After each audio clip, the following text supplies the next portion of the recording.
السلام علیکم۔ کل کا دن ایک بڑا ہی اہم تاریخی دن تھا۔ ایسا تاریخی دن کبھی زندگی میں دیکھنے کو نہیں ملا کہ ایک مظلوم قوم جو برسوں سے ظلم سہ رہی تھی، اس نے آخر کار ظالم کو گریباں سے پکڑ لیا، اور گریباں سے بھی ایسے پکڑا کہ اس کے گھر گھس کے مارا۔ کوئی عام نہیں مارا، بلکہ 5000 میزائلوں کے ساتھ مارا۔ اور پھر ظالم بھی کیا خوب یاد رکھے گا، کیونکہ جب ایک امیر شخص جو ہے نا، اس کو امیر شخص مارتا نا تو وہ برداشت کر لیتا ہے، لیکن جب ایک غریب انسان اس پہ تھپڑ مارتا نا تو وہ زندگی بھر اس تھپڑ کو یاد رکھتا ہے۔ لیکن یہ ہے کہ فلسطین نے جو برسوں سے ظلم سہ رہی تھی، آخر کار وہ ظلم سہتے سہتے تھک گئی، اور اس نے بھی وہی کیا جو ایک مرد کو کرنا چاہیے۔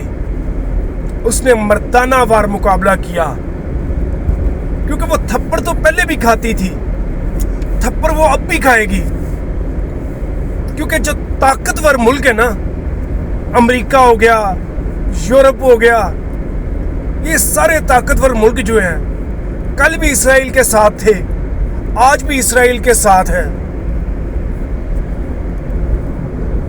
بات تو یہ ہے نا کہ اگر پہلے کوئی طاقتور ملک جو ہے وہ فلسطین کے ساتھ تھے، اور اب فلسطین نے اسرائیل کو گھر گھس کے مارا، تو وہ اسرائیل کے ساتھ ہو جائیں گے؟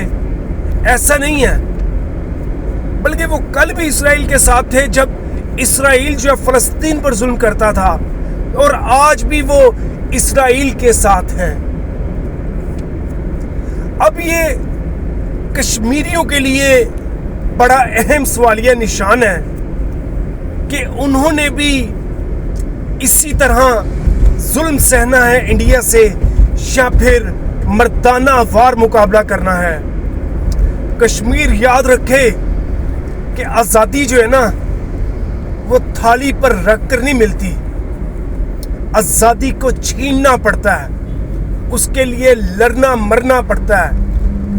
روز مرنے کی بجائے ایک ہی دفعہ مر جائیں تو وہ زیادہ بہتر ہے۔